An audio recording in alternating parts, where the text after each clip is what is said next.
127 વર્ષ પછી ભગવાન બુદ્ધના પવિત્ર પીપરવાહા અવશેષો જે ભારતના હતા એ ભારત પરત ફર્યા છે.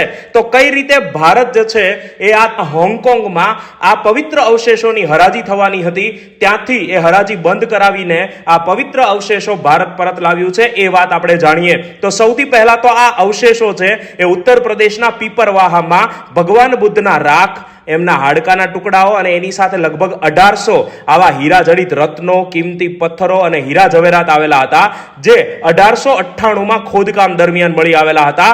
એ વખતના એક બ્રિટિશ વસાહતી એન્જિનિયર વિલિયમ કલાક્સન પેપેને. અને 1878માં એક કાયદો બનાવવામાં આવ્યો હતો, ભારતીય ખજાના અધિનિયમ. એના હેઠળ બ્રિટિશ ક્રાઉન એટલે કે ઇંગ્લેન્ડની જે રાજાશાહી હતી એમણે આ શોધનો દાવો કર્યો. એના બાદ તેઓએ હાડકાના અવશેષો થાઈલેન્ડના રાજા ચુલાલોંગકોરને ભેટમાં આપ્યા.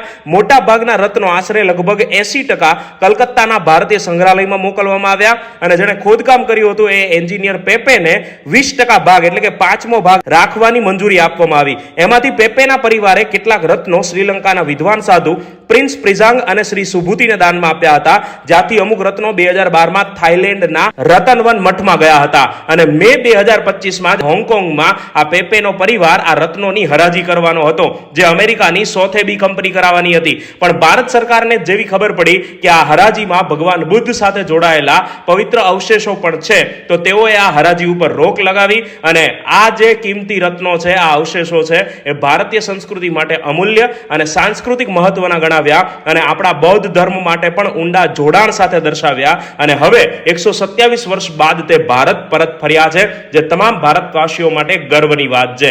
જય હિન્દ, જય ભારત.